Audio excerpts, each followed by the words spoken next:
আসসালামু আলাইকুম। ঘরে যদি পুরনো কোনো কৌটা থাকে তাহলে ফেলে না দিয়ে আমার মতো এই রকম ঘর সাজানো জিনিস বানিয়ে ফেলতে পারো।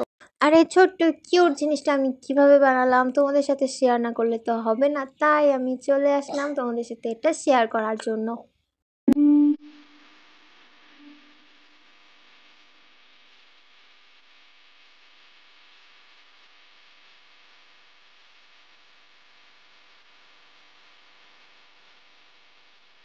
তো ফার্স্টে এখানে আমি দুইটা কৌটা নিয়ে নিয়েছি। আর মজার কথা হলো এই কৌটাগুলো কিন্তু বাইরে ফেলে দেওয়া ছিল, আমি ওখান থেকে তুলে নিয়ে এসেছি। তো আমার মানে এই কৌটাগুলো দেখে আমার মনে হলো যে আমি এর উপরে এক্সপেরিমেন্ট করবো, তাই এগুলো তুলে নিয়ে আসছি।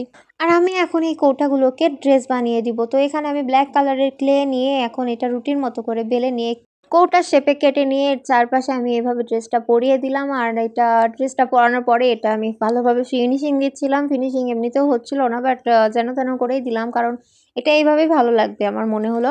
আর আমি নিচের সাইডে এক্সট্রা কোনো ক্লে দেইনি, কারণ আমার মনে হলো এটা দিয়ে শুধু শুধু আমার ক্লে নষ্ট হবে, কারণ এটা বসিয়ে রাখলে নিচে কিছুই দেখা যাবে না।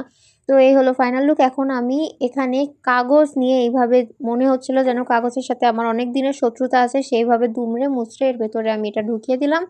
কারণ এখানে ওপরে আমি মাটি বানাবো। আসলে এখানে আমি মাটির মানে যেই লালটে লালটে কালারটা হয় সেরকম কালারের ক্লে নিয়ে এটা রুটির মতো বেলে দিয়ে ওপর দিয়ে আমি দিয়ে দিব, যেন আমার ক্লের কম লাগে, কারণ আমি কাগজটা দিয়েছি যেন আমার বেশি ক্লে খরচ করতে না হয়। আর এখন আমি এখানে কিছু লতা পাতা বানাবো। আসলে আমার মাথায় কোনো রকমের আইডিয়া আসছিল না কি বানাবো, যেমন মানে করছিলাম তেমনই বসিয়ে দিচ্ছিলাম। তো এখানে আমি ভাবলাম এখানে ফুল বানানোর আগে এখানে কিছু লতা বানিয়ে দেওয়া যাক, যেগুলো নিচে এইভাবে ছড়িয়ে থাকলে এগুলো দেখতে হয়তো বা ভালো লাগতে পারে।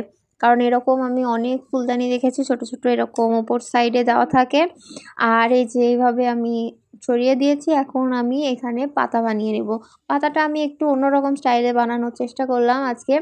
এখানে আমি ক্লের যে শাঁকালাকা যন্ত্রপাতি দিয়ে দেয় না, সেগুলো দিয়ে আমি একটু পাতার ডিজাইন করে নিয়েছিলাম, একটু পাতলা পাতলা করে চারপাশে এরকম একটা ডিজাইনের মতো হচ্ছিল। আর আমি এই ডিজাইনটা করার পরে মাঝখান থেকে যে আমাদের ক্লের যে শাঁকালাকা ছুরি আছে এটা দিয়ে আমি এর চারপাশে এভাবে পাতার মতো করে দাগ দিয়ে দিয়েছি। আর এখন আমি পাতাগুলো এইভাবে বসিয়ে নেব। তো সবগুলো পাতা এইভাবে যখন বসানো হয়ে যাবে তখন আমি এখানে ফুল দিব। ফার্স্টে আমি ভাবলাম যে একটা পাতা দিয়ে কেমন হবে, আরেকটা পাতাও তোমাদের ভালোভাবে দেখিয়ে দিলাম। শাঁকালাকা চাকু দিয়ে এইভাবে আবারও ডিজাইন করে আবারও চারপাশে এইভাবে পাতাগুলো ছড়াই দিলাম। আর এখন আমি গোলাপ ফুল বানাবো, খুবই ছোট সাইজের। আর এই গোলাপ ফুলটা বানানোর সময় আমার এত সমস্যা হচ্ছিল, আমি পারবো কিনা কেমন হবে বুঝতে পারছিলাম না। আমি ভাবলাম ছোট সাইজের একটু ফুল হলেই হলো।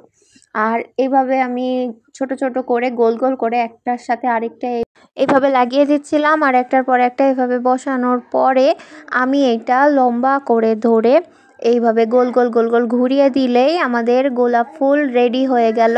আর এখন আমি এই গোলাপ ফুলটা আমাদের সেই পাতার উপরে বসিয়ে দেবো, মাঝ বরাবর বসাবো। আর একটা ম্যাজিক দেখবে, এই যে আমার ম্যাজিক, সবগুলো ফুল এভাবে আমি বসিয়ে নেব। আর এই যে দেখো আমাদের দুইটাই কমপ্লিট হয়ে গেছে। আমি দুইটা আলাদা আলাদা ফুল দিয়েছি। আর তোমাদের কাছে কোনটা বেশি সুন্দর লাগছে অবশ্যই জানাবে। আর এটা হলো আমাদের ফাইনাল লুক। আর আমার মতো তোমরাও ছোট ছোট কৌটা বাসায় এরকম থাকলে আমার মতো ট্রাই করে এইগুলো বানাতে পারো ঘর সাজানোর জন্য। এগুলো একদম পারফেক্ট, খুবই ভালো লাগবে দেখতে। আর ভিডিওটা ভালো লাগলে লাইক করে দিও। আল্লাহ হাফেজ।